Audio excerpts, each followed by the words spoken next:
Howdy, my name is Niky Tevely. I'm the president of Sustutdene Eco Resort. Please follow along while I take these bills out of the old lodge while I talk a bit about its history. This is going to take forever. These are all stapled in with a staple gun. So I've got my tools here to take them out without damaging the money. We were thinking about saving this building and reusing it, but after pulling some of the boards out, we discovered that the foundation isn't safe.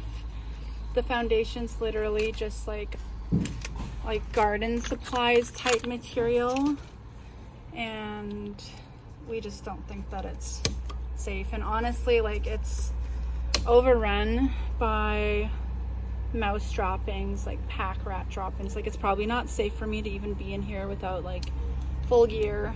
Some of this money is really old, and there's some that aren't even from Canada. I've seen Indonesia, here's one from Mexico. There's some money here from the US. A lot of these bills are much older than me, but I was happy to find a $2 bill that was from the year I was born that had the loons on it. I remember seeing that when I was a kid. I keep looking for signatures of people that I recognize, but I don't recognize any so far. I know that a lot of people used to come to this place from my reserve.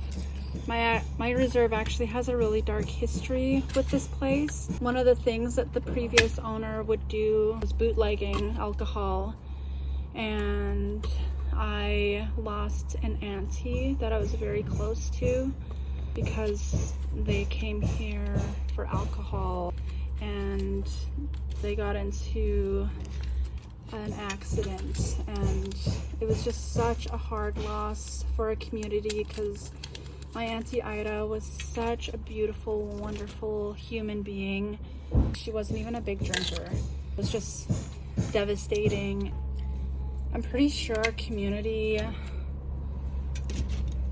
stepped in after that, and they put an end to the bootlegging. I think they passed a bylaw or something.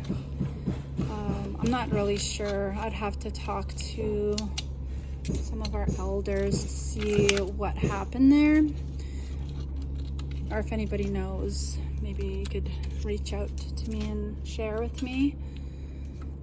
But I personally never came here as a kid. But the funny thing is, my husband and his family used to come here all the time when he was a kid, and we would come here all the time. I wasn't allowed out of the vehicle or off the boat, but we were always around this area. So it's very likely that my husband and I were right under each other's noses as we were growing up. And we thought that was a funny parallel.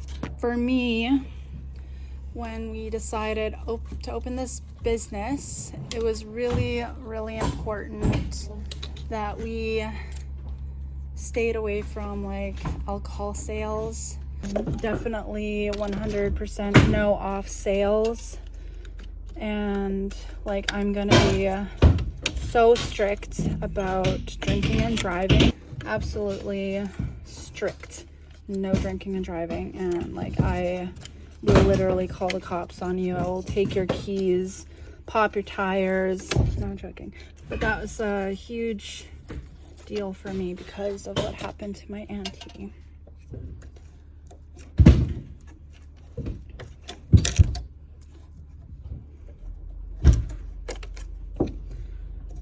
But even if we weren't selling alcohol, and if people bring their own and they're here to go camping, and I notice that there's drinking and driving, no.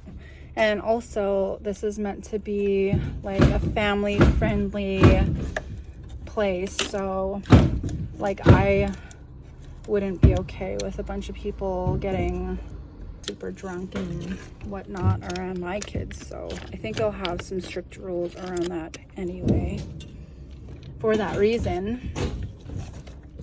And I think it'll work out good because a lot of people are turning away from alcohol the same way that they've turned away from smoking.